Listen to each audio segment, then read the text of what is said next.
The giants before and after the flood. What Enoch, Genesis, Jubilees, and more reveal. They were feared, mighty, unnatural. The giants, or Nephilim, were not just myths. They were real, and their presence reshaped the earth before and after the flood. Scripture doesn't just mention them, it warns us of their return. Origins of the giants. Genesis 6, Enoch 6-7, Jubilees 5. Genesis 6, 1-4 tells us that the sons of Elohim took wives from the daughters of men, and their children were giants, Nephilim. There were giants in the earth in those days and also after that. Genesis 6:4. The Book of Enoch expands, and they bare great giants, who consumed all the acquisitions of men. And when men could no longer sustain them, the giants turned against them and devoured mankind. Enoch 7:3-5. They sinned against animals and birds and began to devour each other, even drink blood. It was a world of violence, corruption, and horror. War, bloodsport, and destruction. Jasher 4, Jubilees 5, Enoch 8. These weren't just large men, they were hybrid abominations trained in war. The Book of Jasher 4:18 says, they taught the mixture of animals, enchantments, and the art of war. They began to enslave humans, rule them, and used their power for blood sport and conquest. Jubilees 5:2-3 confirms lawlessness increased, and all flesh corrupted its way, men and animals alike. The destruction of the earth was so intense that Yahuah declared, I will destroy man whom I have created, for the earth is filled with violence through them. Genesis 6:13. The flood and survival of giants. Genesis 6, Jubilees 10, Enoch 15, Genesis 6 verse 4. The flood wiped out the first generation of giants.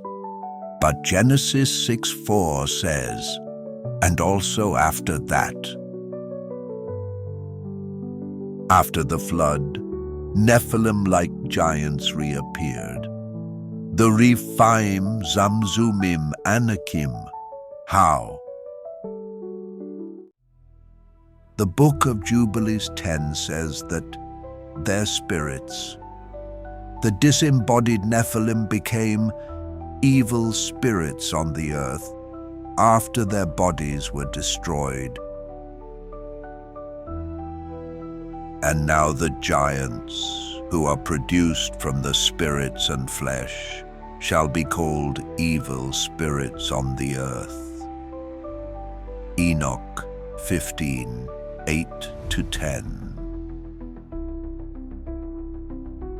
Some believe fallen angels corrupted humanity, again post-flood, or that Nephilim blood survived through wives and on the ark.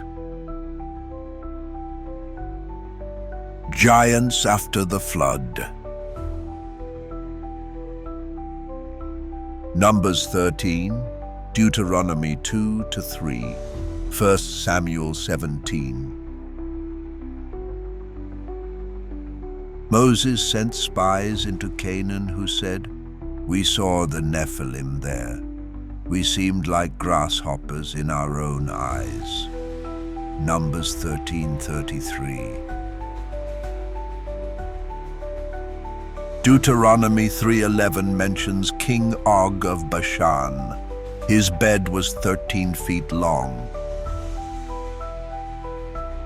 The land was full of Rephaim, Anakim, and others. These were not just tall people. They were genetic remnants of the Nephilim line. And then came Goliath, 6 cubits and a span, nearly 10 feet tall, armored in bronze. David's victory was more than military. It was a spiritual strike against the seed of the giants. Prophecy and the Last Days.